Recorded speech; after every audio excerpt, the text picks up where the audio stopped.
I'm John Hoagland. I am on my own and have been on my own a lot in my life in terms of like independent contracting. But what brought me to Las Vegas was Nevada test site. I was brought up here in 2015 to work on contaminant transport lights off of Paiute Mesa. But, all right, here's my joke. The late ones aren't going to get it. There were too many cooks in the kitchen, and they gave the transport modeling to a rocket engineer. Because after all, it's not rocket science. All right, but it does show that, sometimes it's not what you expect. People aren't as organized as you think they are. When they hire you, they may or may not have read your resume, that kind of thing. So just be aware of that, and then when that kind of thing happens, so you find something else to do. And what else I did to do was I worked on isotopes and carbonate aqueous geochemistry. And I have a lecture on that online, so I'm going to hold off on that and let you get into that course so you can watch that part. And I also then, after that, on my own, worked on Flint. I'm going to hold off on that too. I'm going to course on that as well online. And again, I'll get you into that course so you can get all that stuff online. That's more into chemistry and physical stuff. So I wanted to focus today on transport modeling because I'm not really sure, what you guys are all covering. So that's my goal. Those are those. Or are those yours? Oh, mine are on my head. That's I thought those were mine. Trying not to look like a nerd. Unhelpful. Okay, so I was going to introduce you, but you gave yourself a pretty good introduction. Okay. So today's speaker is John Hoagland, with PhD. He got his master's degree in geology at the University of Wisconsin-Madison, and then a PhD in geological sciences at Michigan State. And then he's had a variety of positions since then. He was a research scientist at Penn State, sort of in academia, and visiting assistant professor.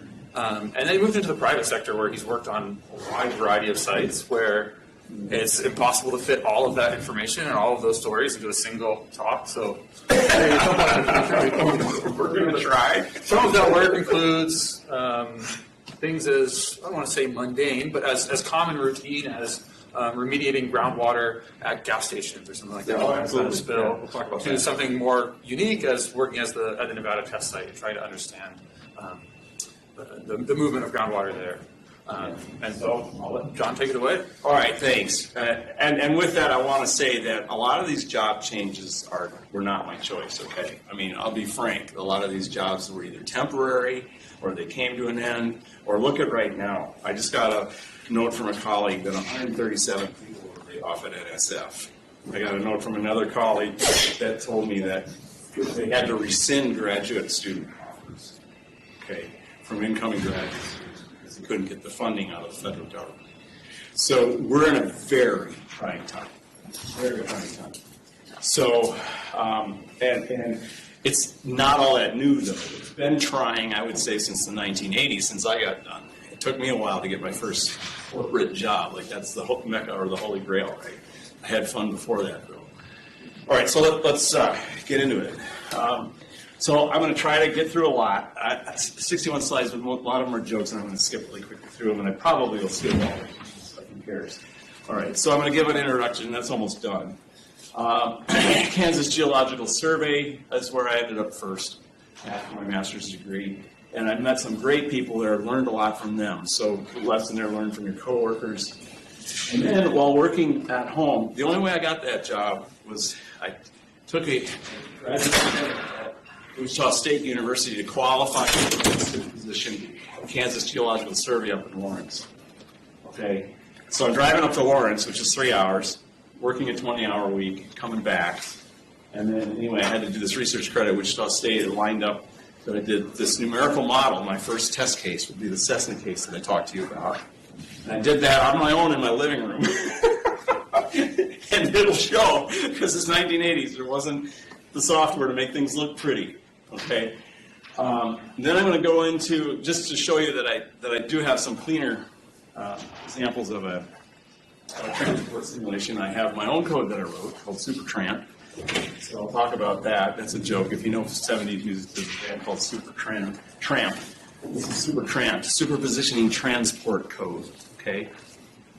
And then, like Matt said, my first corporate job was really a field position, and I was working in corporate there. And then back to school. This is probably where I'm going to skip a bit, but my PhD was starting to apply models regionally, and I fell in love with isotopes. And I've been doing isotopes. I'm not a lab guy, okay? So I can't say that I sat behind an IRMS, but I love, if I have an isotopic data set, I'm in heaven. They work so great. It's almost like you plot a graph and it almost looks like fraudulent data, like you're making it up. It works. Okay, and then with the USGS, I finished up the Michigan RASA. We talked a little bit about that. Teaching gigs I'll probably skip. This will be a really short notice that I was writing my own research, my own computer program when I was in school, and I had to leave it. Basically, funding ran out on that project. I left Penn State. I'll get into that a little bit more. And then we're going to have some fun. We got to have an explosion, so we'll have an explosion here, that was local in Henderson. And then I want to talk about two more plumes. One, Kraft and Redlands when I worked on perchlorate in California. And this one was also in California, but I'm not going to tell you why or where. And here's why. Data in the private sector is privileged. You're not allowed to talk about it. The only reason I'm able to talk about the Cessna case is that they didn't use it, and the case is over 30 years old. And so, I can talk about that one. But you can't. Kraft and Redlands was published. I got lucky there. It's very hard to get published out of the private sector. SARs have to align. You have to have a non-case study type study, okay? And you have to have a client that's willing to go public with it. In this case, it was Lockheed. They were willing to go public with it because it served their interest, to be honest. Okay, but it wasn't a legitimate result. It went into the journal. This one is confidential. I'm going to cheat a little bit because I want to show you issues with boundary conditions in the model. Okay, so let's get going here. All right, so everybody talks about the real world, and I make this joke because it's overrated. You are here at advanced calculus. Here's your diffusion equation for groundwater flow, the top of that graph, right? You've been working all of your life to get up there, and you're going to hopefully stay there because a lot of you apply for grad school. Okay? Some of you are going to go into industry. Now, I'm not saying that people in industry are not good. They are good. They're great. The problem is a lot of this stuff is already coded, right? Look at mod flow. So when you're in the private sector, you're applying things that have already been done. Very rarely do you get to research your own stuff, okay? If you do it on the side. It's frustrating. Okay, so think of that. All right, so there's proof. There's your diffusion equation, the groundwater flow equation in 3 dimensions. All right, and that's that up here. I think that's for fixed law, but anyway. And then 2 dimensions reduces to that. I'm assuming you've seen that before. If not, you will. It's in Freeze and Cherry. A groundwater flow modeling class will teach you how to solve that with a computer, show you the math behind solving that with a computer, yada, yada, yada. Okay.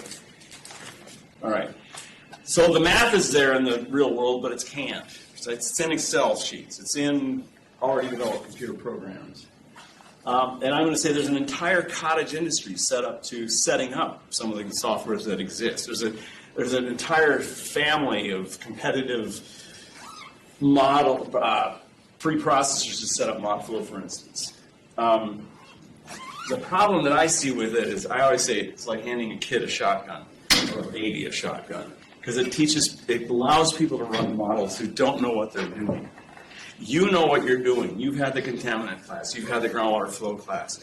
When you go out in the private sector, there's going to be something. I've literally had people say, oh, I hated school. I didn't need it. Everything I needed to know, I learned on the job. And they're sitting beside you trying to do the job that you're doing. So when you get out there, you might be the same rank, but you're in charge. Okay?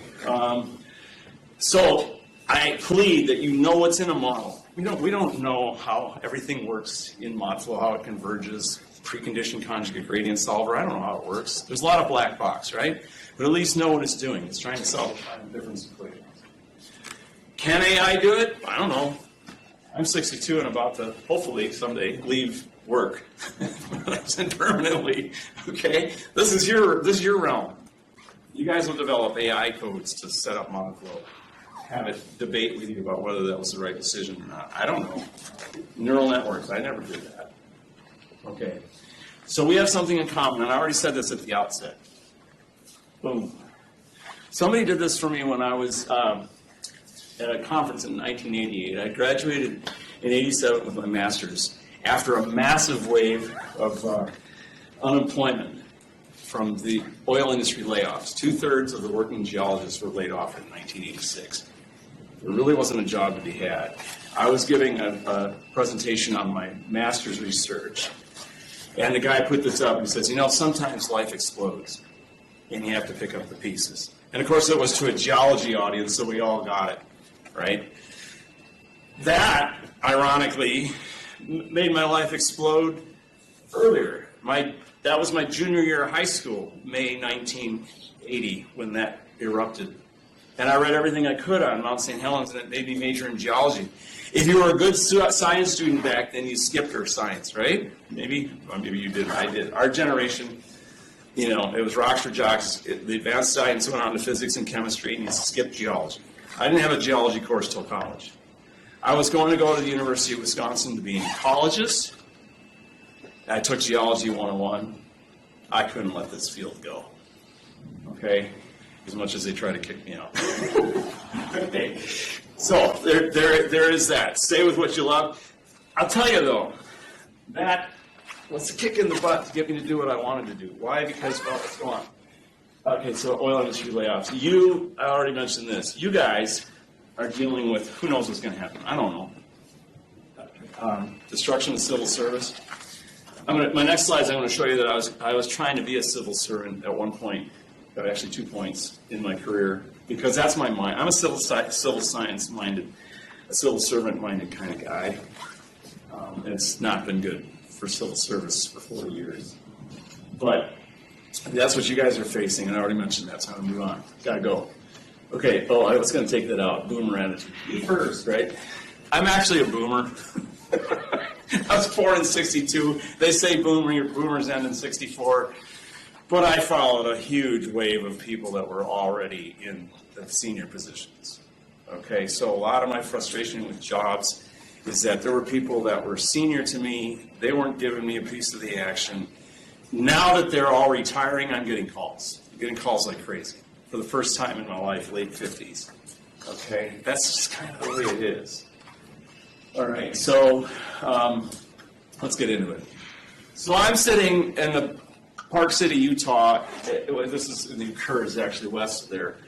In 1985, in my field camp, after my senior year, field camp to graduate from the geology degree, and I'm at the largest pit in the world, Bingham Copper Pit. It might be outdone now, but at the time it was the deepest pit in the world. And I'm clowning around, as usual. I think I was imitating the village people, okay? But you can see for scale, these dump trucks are like right there, that kind of thing. So you can see how big this pit is. And I get down, it's 1985. There's one mine geologist. There's one geologist for that whole mine. It was not operating. Why? Because 2/3 was owned by Kennecott, 1/3 by Anaconda or whatever. And Kennecott wanted to keep going. I might have these reversed. Kennecott wanted to keep mining. Anaconda did not. But Kennecott couldn't go unless Anaconda moved their benches back. So they both had to be mining for this to dig deeper. Anyway, so I'm sitting at the bottom of this pit, and the guy who's leading us goes, "So what all do you guys want to do when you graduate?" And I said, "Environment." "Boy, you're in the wrong field." That's not true anymore. There was no such thing as environmental geology when I was an undergraduate. Geology still is a very exploited field, and when you're working in water resources, you're developing water supply. The money is behind cleaning up sites that want to be sold for real estate or preserving drinking water supplies for humans with a little bit, not a wink and a nudge, let's protect natural areas. That's what I've always wanted to do. But I'm saying the money's in real estate transactions and water supply. Okay. My master's was actually in structural geology. I'm confessing. I don't confess this to too many people. Here I am on an Arctic expedition in 1986 in structural geology. The natural path, this guy ended up, I think he got the one and only job in Exxon that year. The oil companies would go, they would come to the universities. We'd have like 15 to 20 oil companies come through and interview for prospective candidates. There was one in 1985. I think he got it. The natural progression for a structural geologist was, of course you're going to work in oil. And I'm like, well, I don't really like oil, but okay, I'll work there. No, that's what I'm saying. The kick in the butt was what I needed. I'm glad the oil industry laid off. I didn't go in that route. But I will say this. You're a geologist before a hydrogeologist. Okay? And I will say this on my grave, if I'm still joking last minutes. Permeability is not in primary porosity. It's embedding parallel partings in S1 axial planar foliation plus S2, S3. These rocks are so screwed up you wouldn't believe it. But you get my point, right? It's just fractures. That's what groundwater is formed through, the partings. At least in bedrock. Sand might be unconsolidated deposits. Okay, different story. All right, so the destruction of civil service. Well, this is what you're up against. Here's my story about being there. I was at the north end. This is State Street in Madison. I was there on April 5th. There's more rallies on the 19th. I encourage you all to go there. This is me. I'm somewhere like right here. This crowd went all the way from Capitol Lawn down to the University of Wisconsin, down here. That whole street is full of people. And I'm wearing my Science for a Changing World t-shirt. I did used to work there, but a friend gave me that shirt. Hands off science. The rally was hands off this, hands off that, hands off, because people are there for different things. But this brings to mind when I got my first job was a hydrogeologic aide at the Water Resources Division of the U.S. Geological Survey in Madison. That was my first job. It was great. I was getting paid as a work-study position. First non-academic job. I learned that there was as many civil engineers doing our job as there are geologists, so I used to jokingly call it the U.S. Civil Engineering Survey, because I think there were actually more civil engineers there than there were geologists. But I got to do stream gauging and river sampling. I sat drill rigs. I did well sampling. And the whole project was related to water supply for the Wisconsin Indian tribes. And of course, because it's an Indian tribe, there was a spot slated for storing radioactive waste. The Wolf River Granite, right? Correspondence to the Menominee Indian Reservation. So we're driving around in white government vans. We had tribal escort, luckily, federal government, and they're proposing to put radioactive waste there. And we had, no, we're not that part of the government. Okay, so here's the 80s attitude. Government isn't the solution to our problems. Government is the problem. You all heard that, right? That's been said all the time. Okay, so I wanted to talk about this encounter with my neighbor. I'm pretty much right here at the north, at this end of State Street. I run into my neighbor. I think he went to Bell Labs, which no longer exists, but he was an engineer. He was my next door neighbor as a kid growing up. And I was so excited because I had finally gotten a job. And where are you working? U.S. Geological Survey. Oh, so you're going to take my taxes. This has been the attitude. Okay. They don't know what we do. So part of your job, and I think they're finally caught on to that. I think USGS has done a good job marketing what they do to the general public.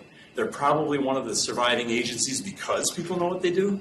The seismic monitoring network, the stream gauging network, all those networks at USGS, the public kind of goes, oh yeah, they sort of know, they still, okay, anyway, enough of that. So I'm retooling 87, 88 already. And fortuitously for me, Gene Barr, okay, First of all, he's from Stanford. I got to tell you about the Stanford Mafia. Jean Barr was my hydrogeology professor, aqueous geochem from Stanford. She was hired by Mary Anderson, part of the Remsen mod. They ever heard the Remsen mod? They were like the groundwater flow modelers out of Stanford. Mary was one of them. She ended up becoming editor of the journal Groundwater. Here's a name that not too many people know, Herbert Wang. I took his tectonic physics class. So I had the math already because of the other stuff I was doing. I first heard of isotopes in an economic geology class. I didn't hear about isotopes in water. I heard about them in like metamorphic processes and stuff like that. So I knew stuff about isotopes already. But I can't recommend these two books more. I simply can't. Even though there are textbooks. This is 1979. Yeah, it's dated. Get a copy of that. Everything you need to know is in there. And then this is the most concise, shortly written book that you'll ever find on how to solve a groundwater flow equation. You can read that, it's like 5 chapters on finite difference and 4 on finite elements. And it'll be everything you need to know. So I'll give you copies of my PowerPoint. I kind of need to move on. Wang and Anderson, Introduction to Groundwater Modeling, Groundwater by Freeze and Cherry. Can I move on? I see people taking notes. I'm sorry I'm fast. Okay, when I graduated, I lost my work study eligibility, so I lost my job. By the way, every one of these volcanoes is a job change. Okay. I followed my wife to Wichita State so that she could do her MFA. I take a research credit at WSU to be eligible for a research position at KGS. I took like 1 credit of research. Even though I was graduated and not working for a degree, I took a research credit at Wichita State so I could qualify for a job. Okay, because I wanted to follow my wife to Kansas. And the last oil industry in Kansas, Derby pulled out of Kansas when I moved in there. So there's no oil jobs, and I'm moving in there. You looked up environmental in the phone book, you got air conditioning installers. Okay, so there were 2 engineering firms that were doing environmental when I was there. Terracon was one, which I ended up working for. The other one was Garrett and Miller.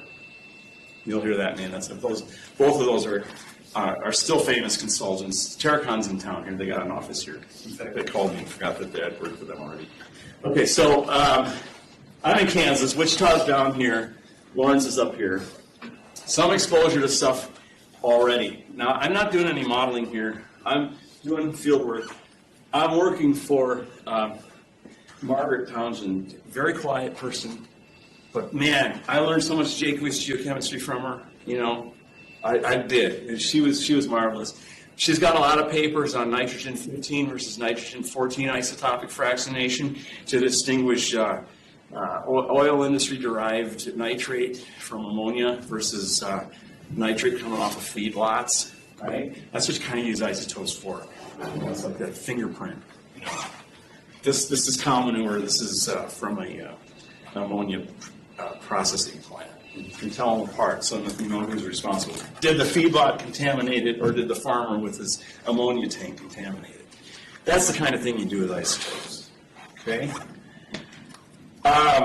So I'm working out here. The project that I was working on was the Dakota Aquifer Project. This green, green is Cretaceous, right? This yellow, yellow, that's the tertiary. That's the Ogallala Aquifer, right? It's running dry. It was running dry. So the whole purpose of this project was, can we replace the water we need in the western Kansas from the Ogallala going dry to the Dakota Aquifer? Short answer, the answer is only where it's unconfined. So like where you see green, you can use the sandstone. But anywhere where it's confined, it's too brine-laden. And I met Don Whittemore there, and he was working on how to tell oil field brine from naturally occurring brine based on Carpenter functions. It's geochemistry. I haven't done it in years. I don't even know how that really. Okay, so again, people are trying to figure out where these contaminants are coming from. Now, okay, wait, back up. This guy, Mario Sophocleous, advised my very first contaminant transport model. In fact, he gave me the code off the mainframe because everything was done on the mainframe back then. We didn't have PCs. I had an 8088. Couldn't do this on an 8088. Okay. Mario's helped me get going here. Oh, and by the way, this is Al McFarland. Al's a great Cretaceous geologist. So I learned how to read wireline logs from him. Learn from your coworkers, definitely. So I'm working out here, going out. I sat my deepest hole, only 900 feet out here. But the rest of them in my career have been auger drilling. I'll show you that later. Driving back and forth. And I get the code from Mario. So what code am I talking about? Okay, here we get into the technical. I'm talking about Tom Prickett's PLASM, which was written in 1971. The first occurrence of mod flow was in 1988 as a technical memorandum or technical methods of the USGS or something like that. It wasn't even in a WRI yet. Tom wrote this. This is his flow model. He was with the Illinois State Water Survey, civil service, this time at the state level, Kansas Geological Survey, state level, Kansas Geological Survey, state level civil service. Doing great science. Is there water enough in Kansas to farm anymore? That kind of thing. Okay, so Tom wrote this code in 1971, flow model called PLASM. PLASM stands for the Prickett-Lundquist Aquifer Simulation Model. It's one of the very first transport codes. And then in 1981, he added random walk. Okay, so this first case is about random walk, and here we go with the technical. Oh wait, what was I going to say about it? Oh yeah, I do want to say this. Well, no, I have Tom Prickett wisdom. Hold on. Yeah, there it is. Tom Prickett wisdom at a KGS talk. He came to Kansas Geological Survey. I met him. I then also got to work with him one day. He's a don't badmouth engineers all the time. He's an engineer from the University of Illinois. He only had his bachelor's degree, and he's doing all this. He's like one of the #1 ranked groundwater modelers in his day, and he worked his whole life with a bachelor's. Okay? 2 words of wisdom I want to pass off to you when he was given that talk. Keep track of your sources and sinks. He gave example after example after example of people who were trying to pump water from somewhere, put it somewhere else, and they didn't know they were circuiting. And I have seen this myself over and over and over again. So keep track of your sources and sinks when you're in the field and also in your models, okay? And then the other thing, keep it simple, stupid.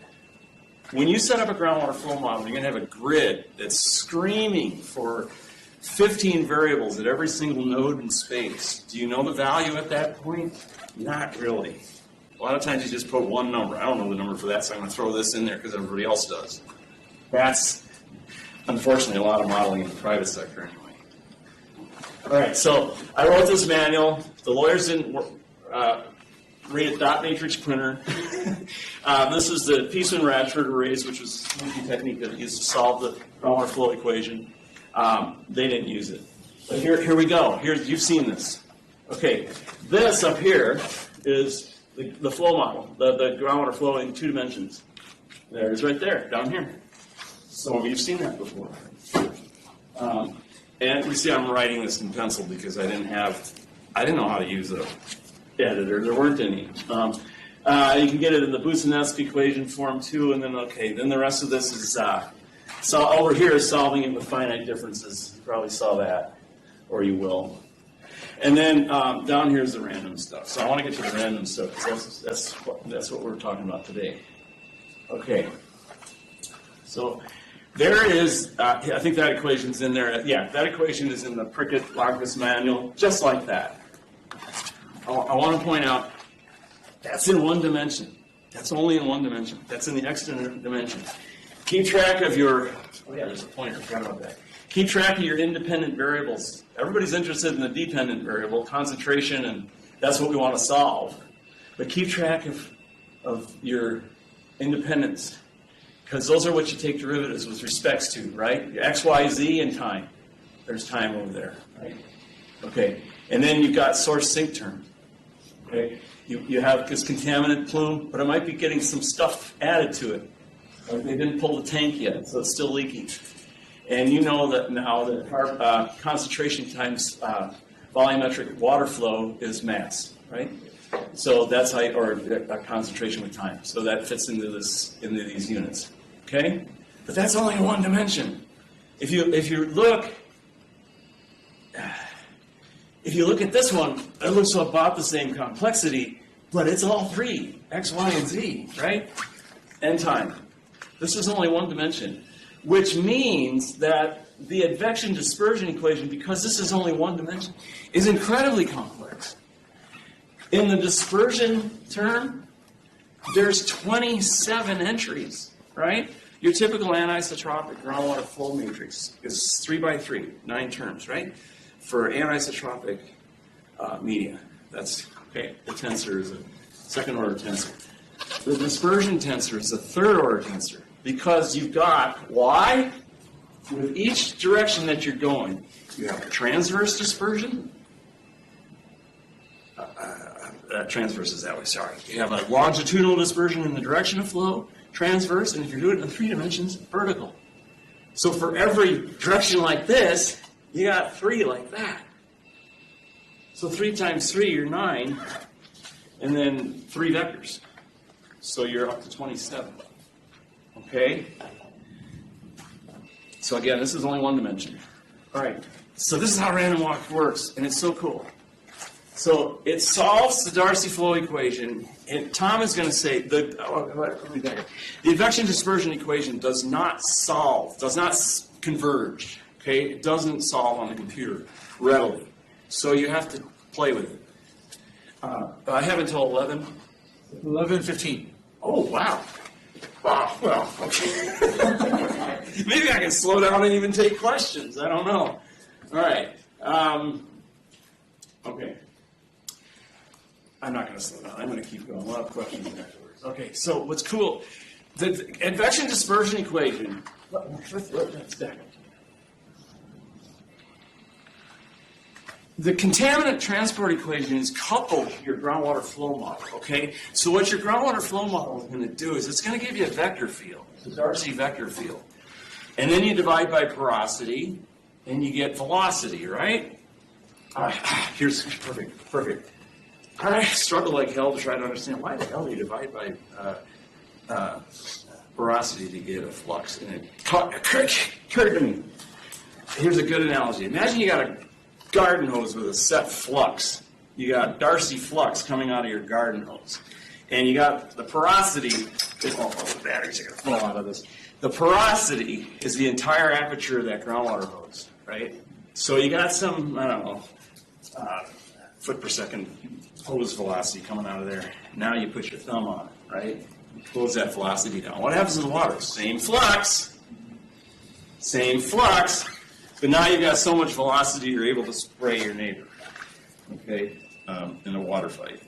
Okay, I'm going to hold the battery because I'm not going to figure that out. Okay, so anyways, so you get a velocity field. All of those velocity terms are in here. So in addition to your concentration solution numerically, you've already solved your head-derived velocity vectors right there. That's the advection term in the equation. Okay. All right. So now, what Tom did, because that advection dispersion equation does not solve, at least not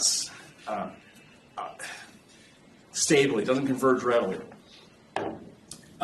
He cheats. Now, there's another model called method of characteristics that uses particles as well, but he's still solving concentration. Lenny Conocal. By the way, Leonard Conocal from USGS came to review, he's an old-timer, he came to review the transport results on the Piute Mesa radionuclides test site. So he's still around. He wrote method of characteristics.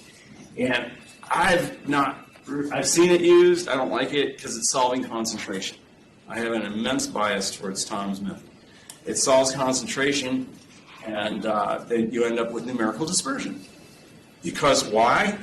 Finite difference is fine as long as your scalar field that you're taking your derivatives from, your head field, is continuous everywhere, right? What do you have with a plume? You have concentration here. You have concentration on the plume edge, and you have 0 here. So what happens when you do a finite difference between non-zero concentration and 0 concentration? You get a derivative value that's off the plume, but it solves as a non-zero concentration, even though it doesn't really exist. Okay? That's a problem. That's a problem numerically, mathematically. It's called numerical dispersion.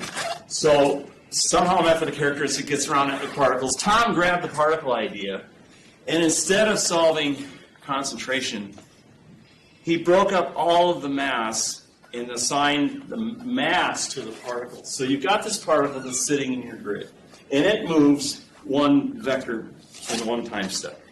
That's your advection vector. That's your V in the advection dispersion equation.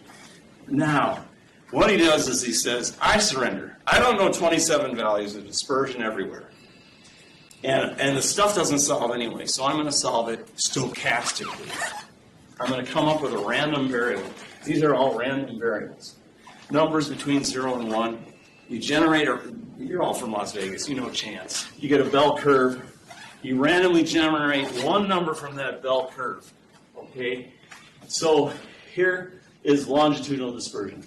Vector, now you're going to run a bell curve this way.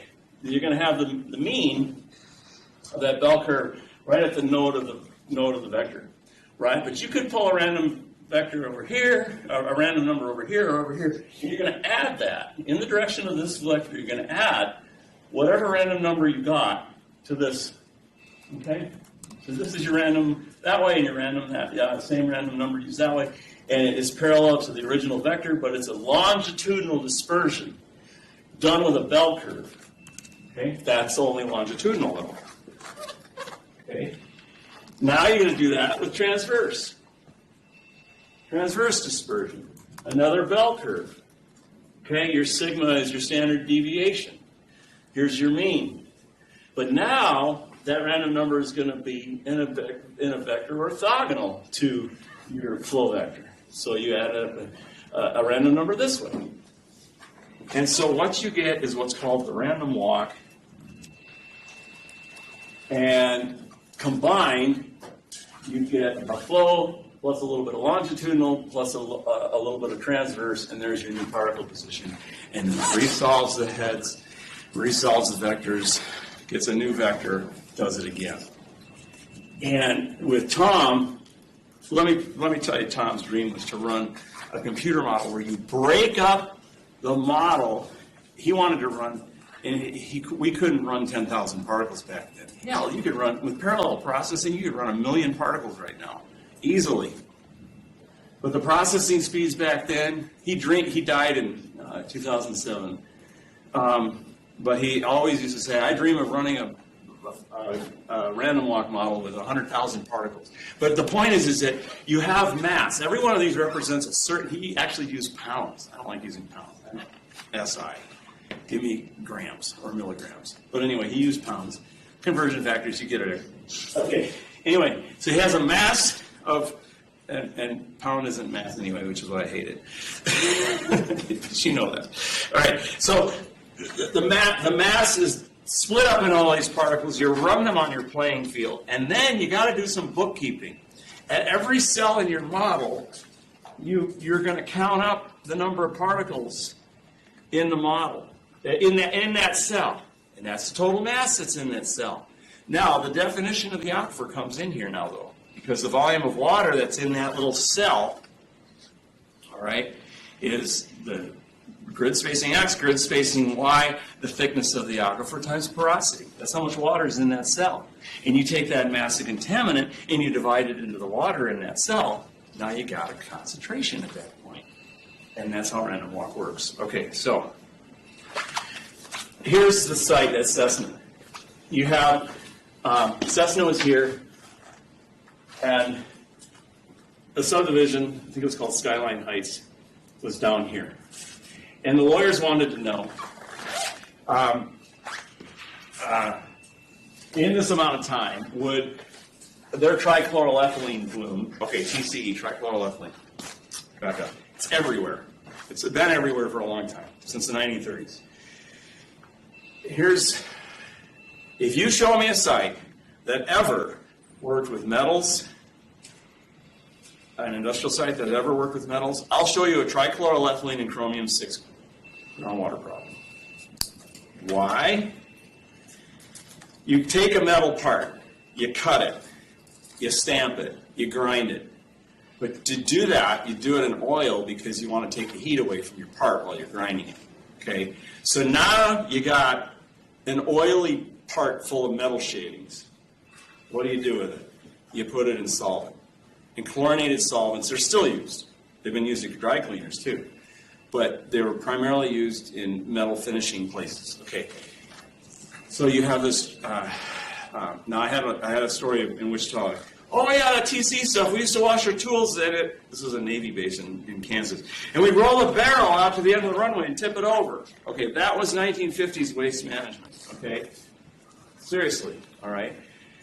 So, but either that, even if you're trying to be good about it, things leak, tanks leak, whatever. They had a leak. Here's the plume of TCE and their contours. These were contoured by Burns and Mack. 1,300, I think that's in part per billion. The drinking water standard is 5. Okay. So, yeah, 1,300 part per billion. So they got a lot of trichlor going here.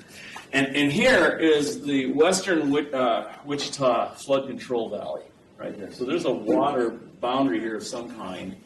And I'm supposed to set up this model for these lawyers. And they give me this head map. Both of those are from Burns and Mack. Here are the groundwater contours like this. Here's the subdivision down here at 1275. I remember that boundary condition because I plugged in 1275 100 gazillion times in the model by hand. Here is 1287, the north end. Okay, so I'm going to try to simulate the head on that.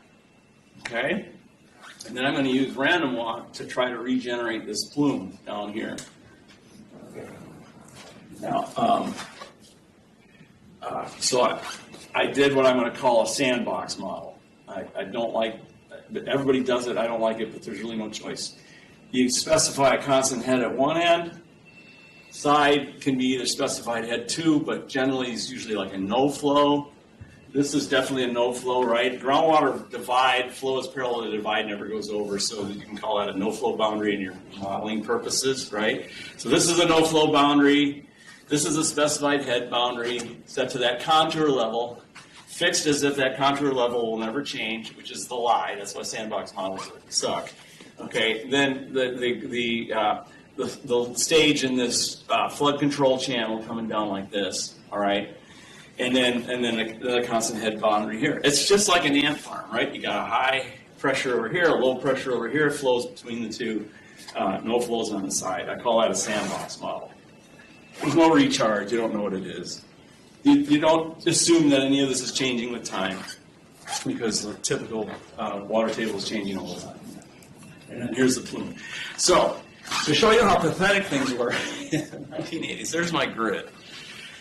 Okay, so I literally took graph paper, put it on an overlay, and then graph paper, then Xeroxed it with the base map that I had. They only gave me 8.5 by 11 pages for my maps. That's what they gave me to work with. All right, we're going to slap a grid on there. I can't remember what the grid spacing is. And now, again, keep it simple, stupid. Every one of those cells is screaming for 15 numbers. I want K, I want dispersion, I want aquifer thickness, top and bottom elevation. I want, you don't know. So you put, but you got to fill it. You do what you can. Okay. So, I should have gone to the slide. That's a sandbox model. When you use a numerical model but just specify the gradient across the domain between two parallel specified heads, okay, orthogonal to or separated by two specified no flows, that's you're specifying the gradient. It's basically just a glorified flow tube.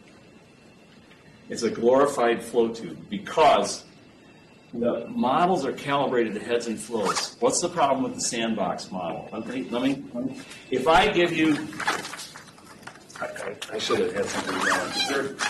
There's no cartoon stuff. Oh, you got one of those markers? Yeah, why not? If you have one, probably shouldn't.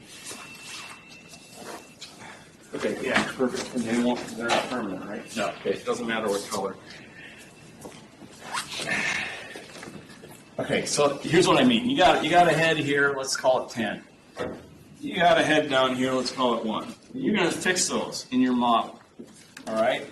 And these are no flows, and so we represent that at school like this, okay? So this is a groundwater contour over here at 10. Here's a groundwater contour over here at 1. And in the middle is 9, so we're going to say here's the 4.5 middle point, okay? And I'm going to put that in 1 on this head, and I'm going to put 10 on that head, and I'm going to solve. And the point right here is what?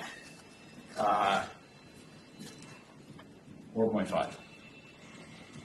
Because a groundwater flow model really, if you're not doing anything else, is just an averager. Right? It's the average of the neighbor next to it. And if you do that all over the place, you're going to get average values. And let's say I assume the K of 27 feet per day. Why? Because it comes out of the book freezing chair. Everybody uses it. Why? Because it equals 10 to the minus 3 centimeters per second. Everybody assumes that for starts. That's my sand. Okay? Okay, now, what is my answer if I say K is 10 to the 2 centimeter per second? Or gravel? Everywhere the same. The answer is still 4.5. What changed in the numerics? The amount of flow. There's the Q across the domain, assuming 27. And here's the order of magnitude Q across with the gravel. And you don't see it in your answer. You understand what I'm saying? You don't see it in the answer. If you're not tracking some flow, some discharge measurement, you need Q. Okay, so a lot of people do that. Okay, so just keep that in mind. You gotta calibrate heads and flows. All right, so we dissect the code. If you're gonna use something, figure out how it works. This is like a little flow diagram I did, flow chart. We did things with input files back then. You know, literally had to, and because it was Fortran, they had to be in the right column. If you moved a number in the wrong column, it added a tens place to it, or took a tens place out of it. Pain in the butt, but I'll tell you, people still run models this way. They were running them this way up at Nevada Test Site. Because you can script them. No playing with a window and figuring out you're setting up all of your inputs and files, your arrays of numbers, which are used for the model, your various assumptions, they're all in an input file. Okay, enough of that. All right, this is failing me, so we'll just do this. Okay, so I already mentioned Mach and MT3D. Those are USGS competitors. I'm not going to go there. I'm going to skip that. I already talked about numerical dispersion. But here, Tom is dead now. I worked with him on a couple of occasions, and I really miss the guy. He was funny. He was hilarious. I mean, he was a great guy to work with. But mass is conserved, not concentration. Scientifically, mass is conserved. Okay? You're going to calculate concentration with that mass, but mass is conserved. That was Tom's biggest argument his whole life. Okay. And I already mentioned he hoped to run with 100,000 parts per million, or 100,000 particles. Okay. Now we have pre- and post-processing software, groundwater vistas and Argus and visual mod flow and all that. And then we have post-processing to display this stuff called Surfer Grapher. So now I got to show that I've come a little ways with technology since then. Hopefully I can find this really quickly. So this is on my website. So let's start it at the beginning and do it repeat. And now it'll go to the end and repeat. It's only a minute and a half. Okay, so because I'm going to talk about this thing. This is a site that I use now with my own code that I wrote called SuperTranp. I haven't sold it. It's kind of like the only person who uses it. It solves the Tice groundwater flow equation for pumping wells. It does it for multiple wells. It'll give you a table of the well interference. You know how superpositioning is. This well influences that well, and that well, and that well, and that well, and it's also influenced by that well. So it does all that cross, calculation to draw down from all this interference, right? And then it also adds, it takes that head map and subtracts it from the regional gradient you specify. So with a very, my point here is use analytical models if they're easier. If all you're going to do is a sandbox model, you might as well say, I'm just specifying the gradient across the site from here down to here. Now this is actually a site, but this isn't the right base map. I changed the base map to protect the innocent. This is a site in California, but this is the Indianapolis 500. Okay, so I took my Indianapolis 500 base map and put it in there to scale. It's the same scale as what I was working with in California, okay? But now it looks like Indianapolis 500 contamination, all right? But in the real situation, it was a landfill. It had a release. They had a recovery well. They were trying to get it because it had already spread out beyond the property boundary. And we tried to do capture analysis. So this is, when it first starts, you'll see the heads. That's my SuperTranp head solution, right? And then it's coupled to random walk in 3D, okay?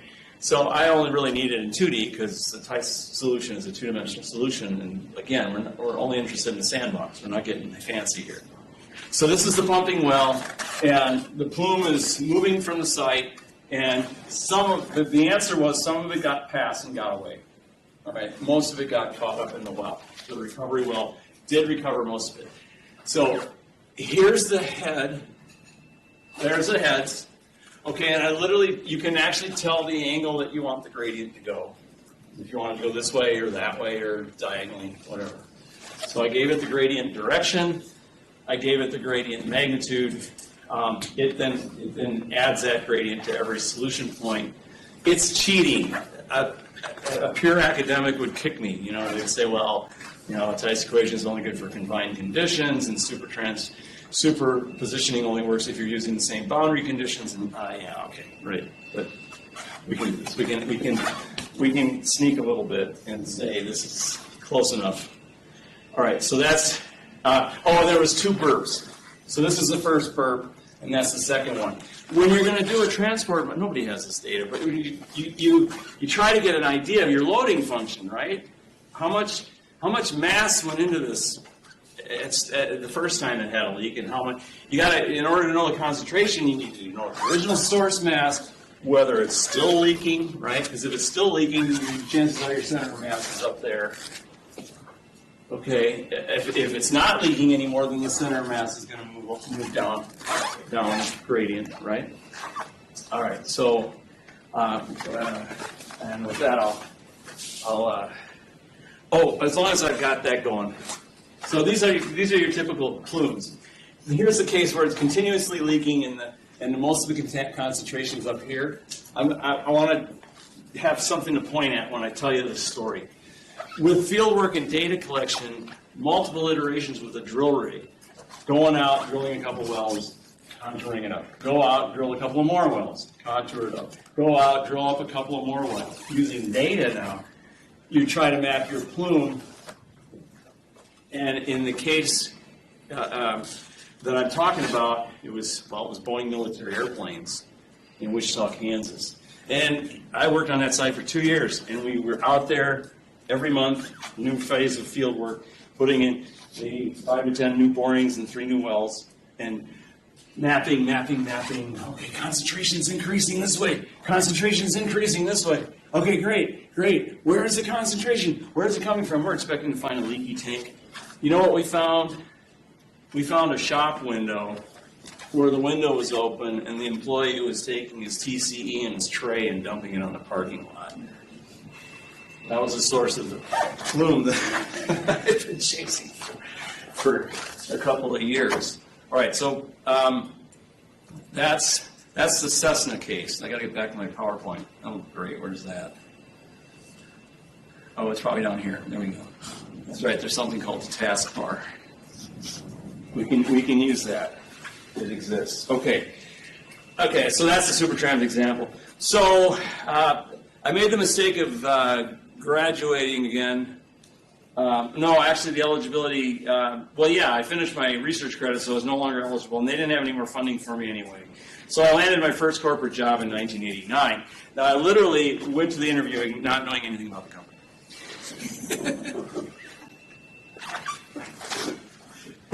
All right. You'll probably do that too. You need a job. Actually, what happened was I was teaching a course kind of like this on the groundwater modeling at Wichita State, and a student who was in the class had a position, and he knew that I was woefully underemployed.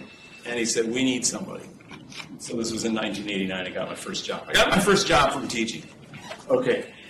All right, but I didn't really know much about the company. So I mentioned that they're in town. I already told you the story. I told you two stories that was with this drill rig.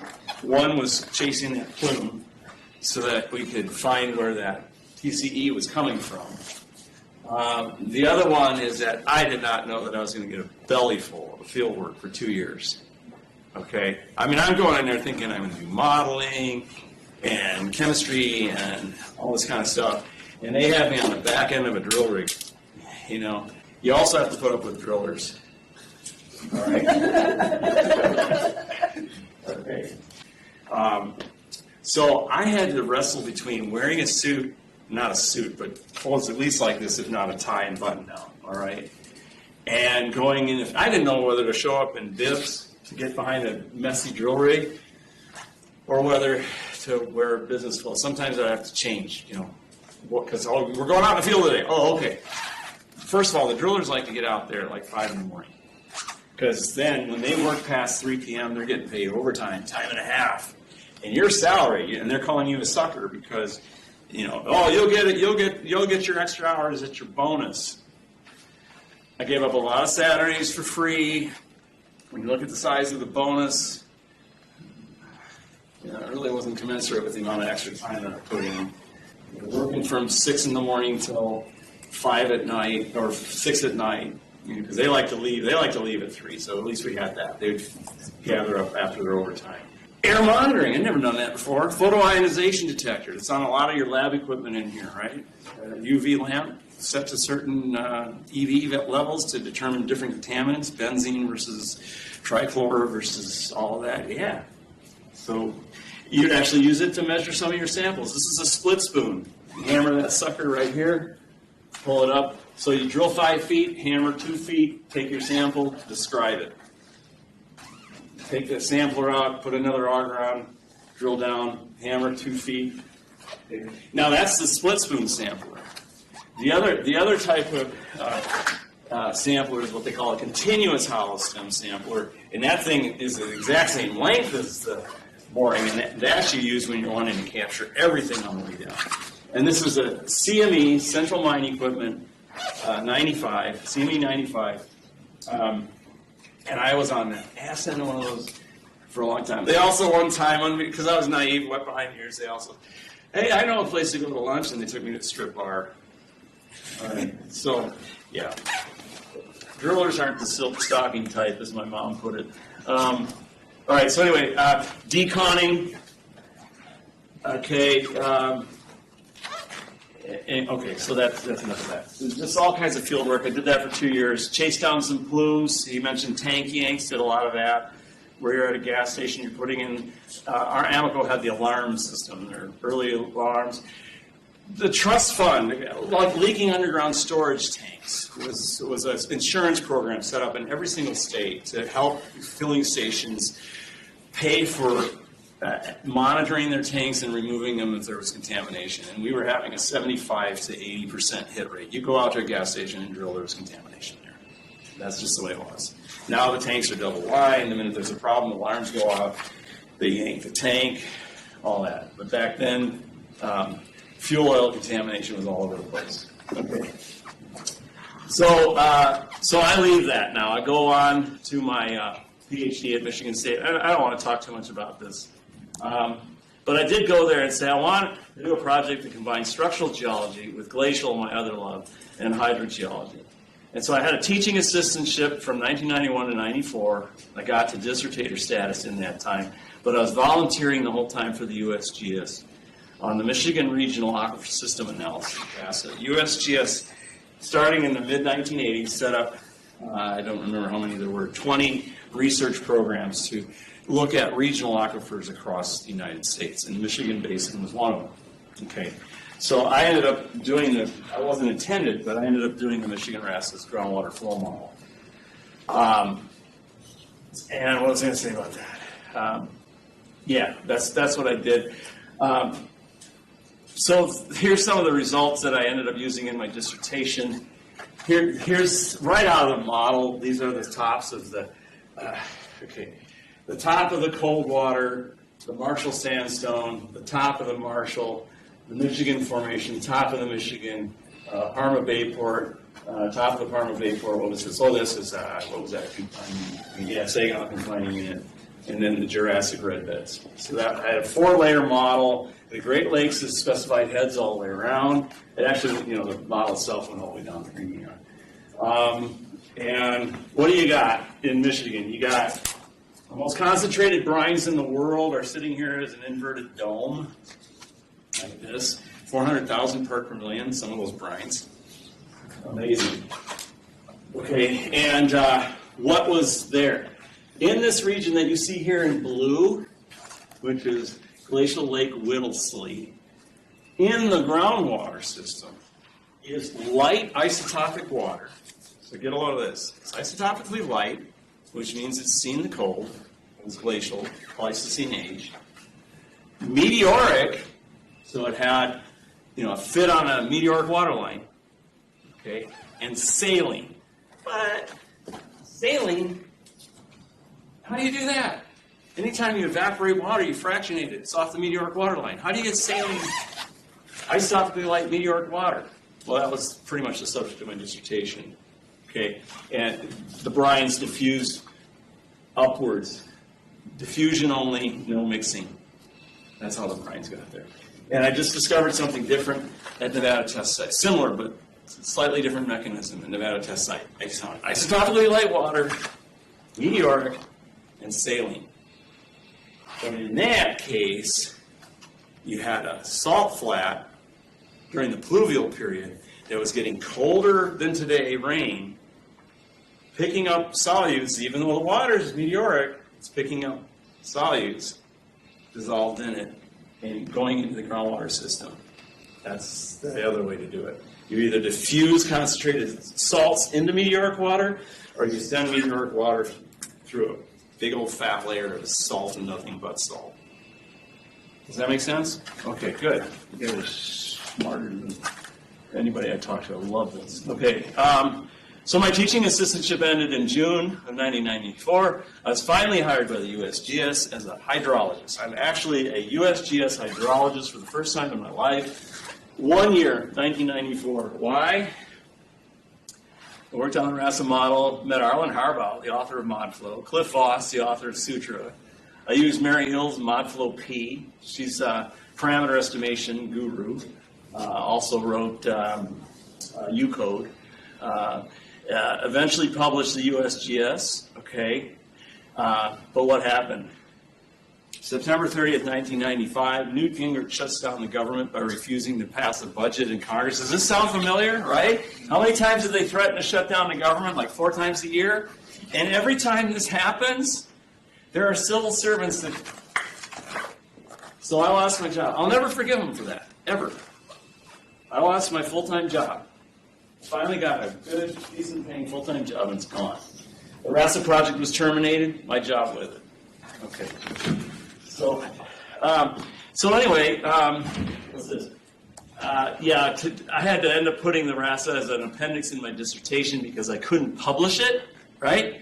The project is midstream. It hasn't been published yet. They're not going to publish it because the program's been terminated. I got to get this beast through review on my own. So I shepherded the Michigan RASA project through USGS review while not their employee. And you never publish without your co-authors. Okay? So the result is I worked with John Kolak. We got PhDs at the same time. That's us celebrating our graduation in '96. Brilliant guy. He did the some geochemistry on the stuff, and I did the groundwater flow modeling and transport. And let me go back here. I said I wasn't going to talk about this, but here I go. I got 10 minutes. I think that's enough. So I simulated the ice sheet, gave it a thickness, assumed there was a water table in the ice. It reversed groundwater flow under the ice and up into Glacial Lake Whittlesey. Okay, this was the Saginaw River Channel expanded in the Pleistocene down to Glacial Lake Chicago. These were Okay, this was the Saginaw River Channel expanded in the Pleistocene down to Glacial Lake Chicago. These were proglacial lakes that were sitting in front of the ice floes, the blue area. So that was it. So John and I did the effect of that mixing. Afterwards, he was looking at discharge of saline water into Saginaw Bay. He was doing saline discharge in Saginaw Bay. All right, so we did get that published together. That's my only GSA publication. Maybe Ron and my work will get into GSA. Maybe. All right. So he was a geochemist, and I'm this modeler dude. And as you know, geologists follow this eutectic, right? They get on this divide between the computer geeks. That's me. Let me tell you though, if you're more portable with a computer, right? There it is. Okay. I love isotopes, but if you don't have an IRMS, you got to farm your data out. You can do that. You can hire labs to do it for you. It's very hard to do geochemistry work. It's not that it's not being done in the private sector, but so I fell in love with isotopes. I have immense respect for the lab people. I never had the patience for it. But that's how the world splits: the computer geeks and the lab rats. John was a lab rat. I was a computer geek. But here's the thing: his reasoning was data-based, meaning he collected a bunch of data on different things, and inductively determined his conclusion. And here I am with a groundwater model, which is math. I make all these initial assumptions, and then I project those initial assumptions forward to calculate the answer, or the new truth, or whatever. And we had to get these to jive. I think it's one of the hardest papers I ever wrote, was trying to get somebody who's looking at data versus me trying to do math. Those two things are hard to square because data always overrides a model, right? Always. Data always overrides a model. All right, so I taught, who cares? Temporary teaching gig, it blew up. Penn State researcher. I was working on coupling regional groundwater models because now people got the idea that I was a regional groundwater modeler. So I got hooked up with Penn State. I ended up doing the USDA, USGS, started working on a Mahontango fracture flow site that they had said they were trying to study fracture flow at Mirror Lake, New Hampshire. At first, they didn't really make much progress, so they decided to move to the valley and ridge. So there's an anticline-syncline pair. And I have a body of work which was coding, I was trying to generate we call it a solid model, the geological definition in a groundwater model. And I was writing software to do that, and I actually used it and stuff, but I had to leave it. I lost my job at Penn State, because why? Oh, I point out, remember this slide? Permeability is in bedding parallel partings and S1 axial foliation, and plus S2, S3, S4, S5. Okay. The USDA reduced its watershed research program from 42 research topics, including mine, down to 1. And that topic was cryptosporidium. I'll never forget we were down at a weekend to give our presentations on our research, and then after the weekend is over, we're waiting to hear what the next research priorities are going to be.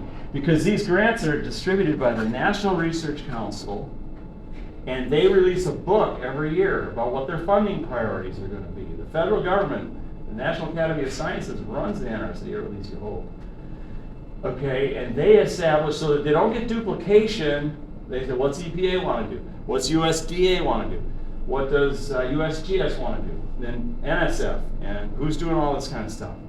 And so all your academics, this guy back here, they get the NRC book every year and try to figure out how they're going to put their research into some NRC funding thing.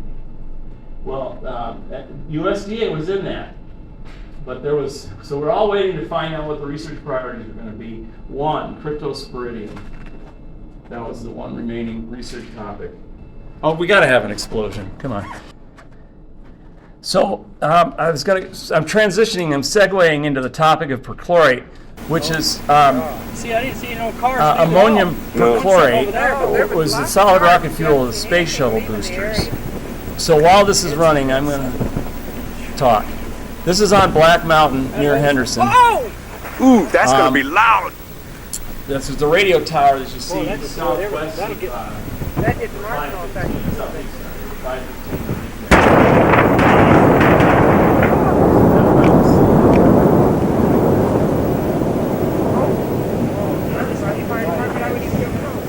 Now there's a fire department right down close there. Yeah, but they What happened was the Challenger space shuttle program, the Challenger disaster in 1986, the Challenger space shuttle blew up. This company was making solid rocket fuel. What does that mean? Solid. Ammonium perchlorate is a solid. You remember your Estes rockets as a kid? That's solid.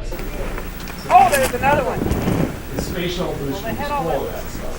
fuel stored out Ignites at a there. high And temperature. another It's really hard to get it ignited. But what is it? It's NH4.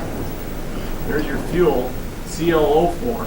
You're oxidizing. So it doesn't need oxygen to burn. Once it starts, it burns on its own.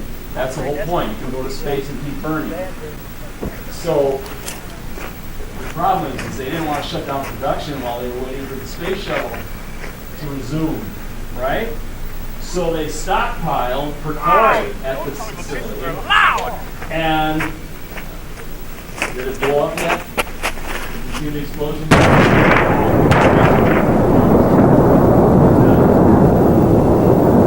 You see a shock wave go all the way across the valley. People said it when this blew up in 1987 or 8.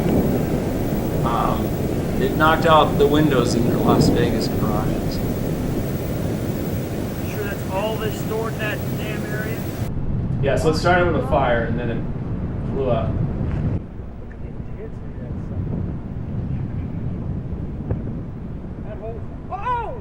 Ooh, that's gonna be loud. Boy, that destroyed everything. That gets marginal effect.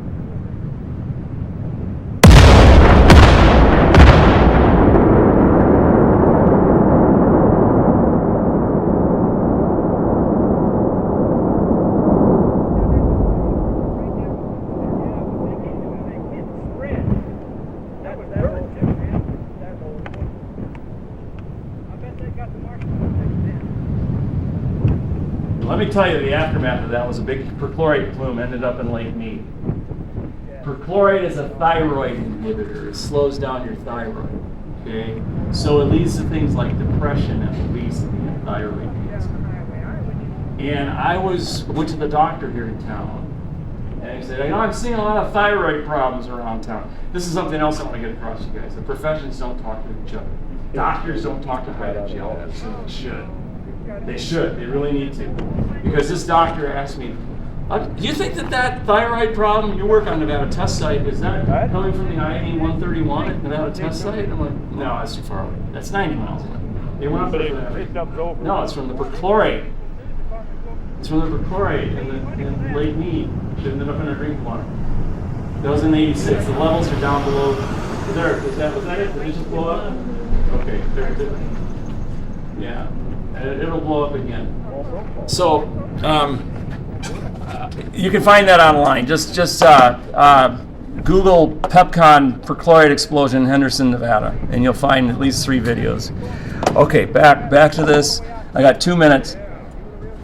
I'm on my last 2 plumes. And these are just stories. So we're gonna go through this really fast. Okay, so here's the site area. What they were doing was side mounting the solid rocket boosters for the space shuttle and then firing perchlorate. Well, there's unspent perchlorate went into the groundwater. So this is their perchlorate plume extending this is in the San Bernardino Basin, so San Bernardino is here. If you go to LA, you come down the Cajon Pass, that's up here, there's Cajon Pass. Coles and Narrows is where, whenever the Santa Ana wind blows, it blows trucks over. Okay, so that's where you are. San Jacinto Fault meets the San Andreas. But here's where they were testing these rocket boosters. And what happened, what you have is this is plume mapping now. You have a perchlorate plume, which is from an industrial source, it's synthetic perchlorate, versus natural perchlorate from Atacama. That's an isotope story. I said I was going to save this story for your isotope class. But the bottom line is you can use perchlorates to map. Okay, so there's the map. One of these, this is a paper that we got published on in 2012. This is the synthetic perchlorate plume. This is where Mentone, where they were side mounting the cradles, the boosters, and the two plumes mixed. Basically, this industrial point source stuff ended up into a field. He said there's there's not another plume of natural perchlorate. The natural perchlorate came from Atacama nitrate. They were mining it, using it as fertilizer. They didn't know that there's natural perchlorate in the nitrate. Okay, so that is background. That's background perchlorate. So the isotopes were able to tell that apart. Here are the concentrations in cross section. I kind of learned something on the job here. I didn't really think of this. You've got your groundwater contour concentrations. They should match your water table, so don't just draw your concentrations like this. They should come up to the water table. And here's the spread on the isotope plots between synthetic and the natural. And the mixing, I did a mixing analysis. It didn't end up in the paper. But again, isotopes, it feels like you're lying. If it was a synthetic plume, it was synthetic. If it was an Atacama plume, it was Atacama nitrate. If it was in between and mixed, it was on a mixing line. Beautiful stuff. Okay, all right, and my last, okay, and another thing you can do, concentrations as a percentile, because we noticed we'd have high concentrations above 60 part per billion. That's the synthetic, industrial point source stuff, and then concentrations below a certain threshold, and the inflection point on that CDF was the non-point stuff. So another alternative way to determine what concentration anyway corresponds with background perchlorate. Again, I talked to you about circuiting. This site, they want to transport from this area here, a bunch of airplane manufacturers around here and the freeway, and they wanted to have me calculate flow to this point, and they couldn't figure out why the plume was, they didn't know that the plume was being diverted by the pumping well. So what they were doing is they were pumping and then they were injecting it. And this actually kind of caught me by surprise because I didn't really think of it either. That they were making a groundwater mound here and a cone of depression here. When they were circulating, they were trying to circulate on purpose. Why? They were trying to cycle the water, add treatment stuff to it, use heat, various things to break down the contaminant. But in the process of circulating, they created a groundwater mound that deflected that. Okay, why is groundwater flow to the east when the ocean is to the west? Because they were doing injection wells for a seawater barrier where you inject fresh water to create a groundwater mound and push groundwater this way. So anyway, eventually when they turned off their pumping wells, I showed them that. Now this is mod flow P, which means it's advection only. There's no dispersion on that, which is why it's straight lines. It's hard to get your client to understand that sometimes. Everybody uses mod flow P. Dispersion is going to fatten that out, right? As it moves downstream, it's going to make it not such a straight thing. Okay, and I think that's my last slide. So that's out of groundwater vistas using mod flow P. And I'll leave it at that. And I went over 5 minutes. Hope you don't mind. Thank you. Questions at lunch, right? Or we're going to lunch, I think.